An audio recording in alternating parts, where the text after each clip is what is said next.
Protocol contributing to Lighthouse consensus client. This time integrating the logging framework tracing into Lighthouse. So thank you so much for being here. Yeah, go ahead.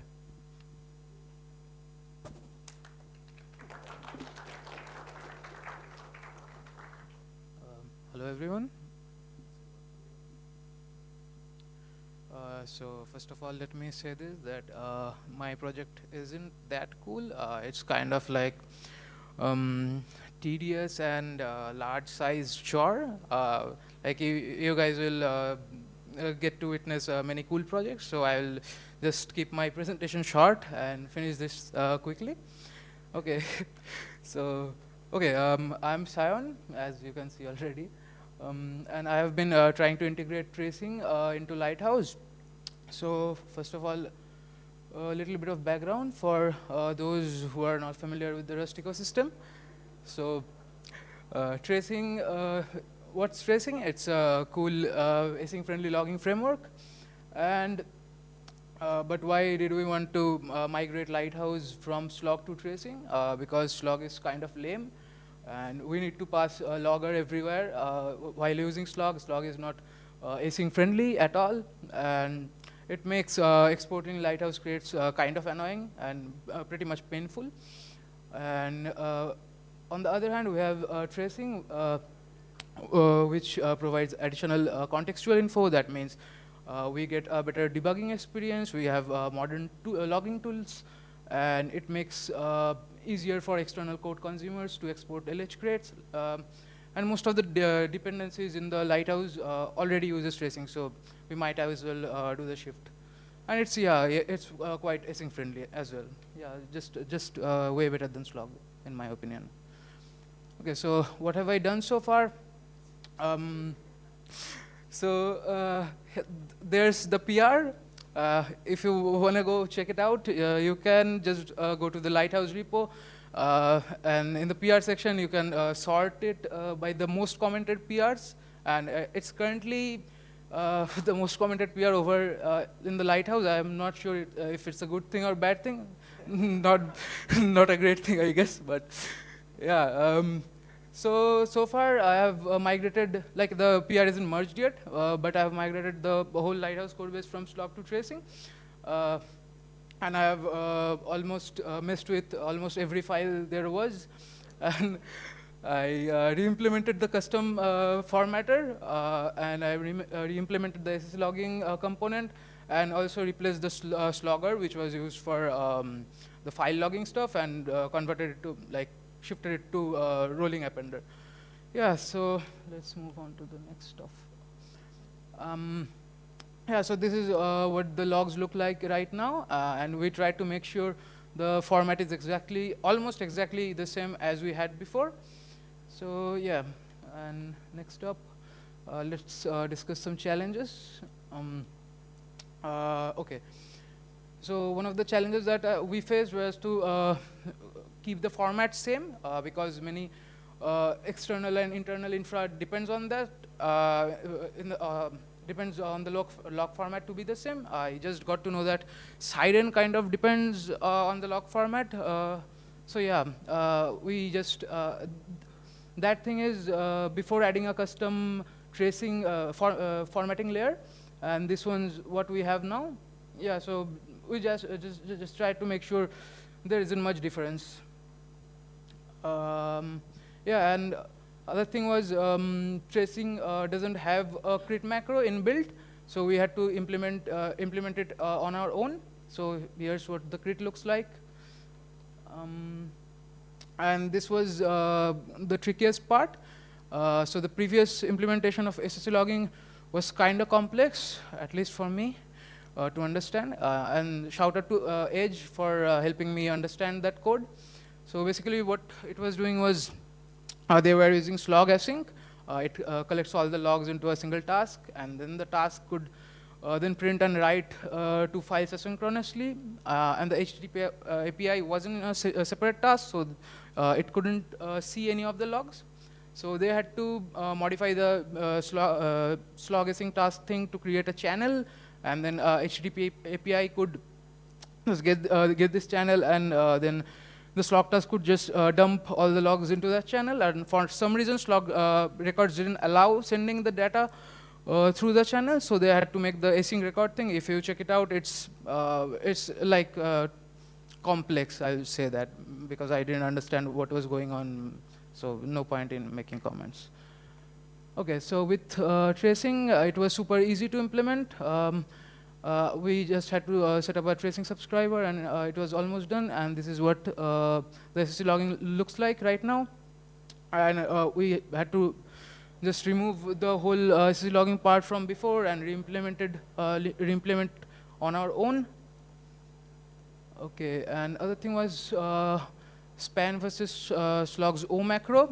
So both of them are kind of used to get additional contextual info, although they work kind of differently.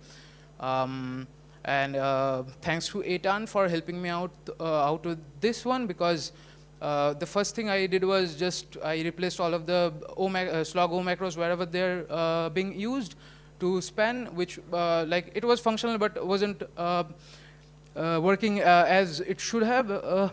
So here's both of those PR are from Eitan, and he managed to add the spans in the slashes service and ETH RPC service. Yes, so and I'll also have to add a lot of spans. It's on the roadmap next, but yeah, they are just added so that we can get the service to show up in the logs, which is currently many of the services aren't showing up on the logs.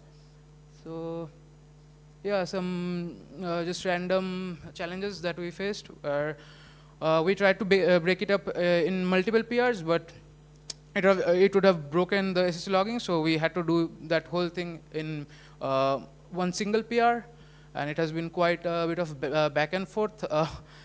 And last thing was severe skill issues, because I was really bad at Rust and development in general. So yeah. So next steps.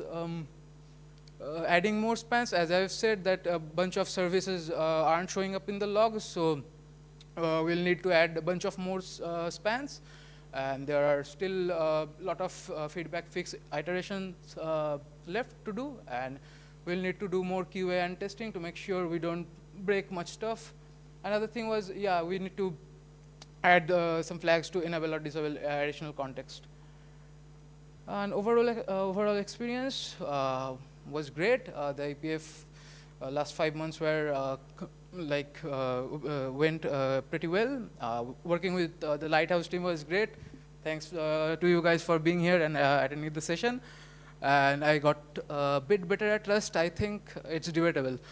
So, and loved the office hours. Got a lot of alpha from there. And finally, huge thanks to the Lighthouse team, especially Age, Eitan, and Mac. And special thanks to Eitan and Mac, because they are dealing with that mess of a PR. Like there's all the comments and all the back and forth. Thanks for being so patient with me. Thanks to Age for helping me out with the SSC logging stuff. And thanks to Josh and Mario for conducting the whole EPF. And just thanks, guys. You guys are the OGs. So yeah, that's all. Thanks for sitting through my weird stuff, whatever that was. Yeah, thank you very much, San, for your kind words, but please don't be so humble. I think you still did a great job. It was a learning experience. So, guys, I mean, I hope that it was productive, right? Come on, like, he helped you, right? So don't be so humble. It was great. Yeah, and now we are running ahead of time. We have, like, a ton of time for questions. So please, like, yeah, give him the business. Give him some questions, comments. Anyone? Yeah? So are you using or tracing traces between instances, or a separate client and server? Are you setting remote parent IDs for traces, for analyzing them in, for example, Grafana Tempo or other? Not yet. Okay. Okay. I haven't set up and, yet. What are you using for analyzing logs? I'm not sure if I'm using anything. There's a thing called Jaeger or something. I am not using that yet. So there's a lot of testing and QA and so analyzing this is left. only file appender. Yeah, file stuff. appender. We have the SSC logging stuff working, and normal logs are showing up. Yeah. Got it. So any plans for adding metrics layer? Like Yeah, tracing yeah, is there's very cool library. yeah, there's already the metrics layer that was already being used for the libp2p and disk v5, but it's not functional yet because I messed up a lot of stuff. So once that's done, I'll make it functional. It's if you see the code, there's the metrics layer added in the subscriber stuff, but it's not functional yet. Got it. Did you see any memory improvements by removing it's like a global log Sorry, object? Did you see any memory improvements between? I haven't your branch? checked. You haven't. Haven't checked. Any comments or questions? Yeah. How do you choose which memes to put into your presentation? I don't know. Most of the memes like I added last night, so whatever. It's OC memes. It's Huh? you are the OC, right? OC, Like yeah, the yeah, original creator, yeah. yeah. Yeah, whatever that. That's great. Yeah, we still have time. If anybody, yeah. That was a great talk. Could you share more about the fellowship application process and how you came to that opportunity? Oh, okay. So I guess these two guys are the best guys to talk about this, but I had some friends who were fellows, so I got to know about the fellowship from them, and I did some contributions in the execution spec tests and some of the clients, and before that I was doing some security research stuff. I don't know if that helped or not, and once the application opened up, I did it, and when the study group was starting out, I just did a small typo fix. I'm not sure if that's the reason, because I got Yeah, that's why we hired you, man. I mean, it was the PR that comes. No. Yeah, just to elaborate on it a bit, because thank you so much for asking for that. We are going to do the next cohort next year. Now we have kind of a regular schedule where we organize these cohorts June to November. So it's 5 months, starting in June with applications opening in May. But one important thing to mention here, that this program is fully open and fully permissionless. It's like, I believe that it became kind of the place to come to start contributing to core Ethereum, but still it's more of a word of the mouth than general knowledge. So please spread the word and invite other people who might be interested. We are also doing the study group, which is more like just learning process. There's a wiki that we collaborate to create, epf.wiki. All information is there about the study group and so on. Next year we're going to be iterating on it, improving it, adding more materials, and it's something for people to get ready for the fellowship, or just like those who are not ready yet, who don't have the developer background, Ethereum background. They can take month or two of the study group. I did for 2 months. They can study those parts they are interested in, and then it's much easier to start with the fellowship. Yeah, and again, it's fully open, so even those people who are not submitting applications or don't get a stipend can still work. So a bunch of the people that you are going to hear today were not paid for this. We're just dedicated to Ethereum. We're so excited to work on this. We got them the trip to Bangkok to award them, but still it's just pure dedication of many people. That's what I love about this community. Yeah.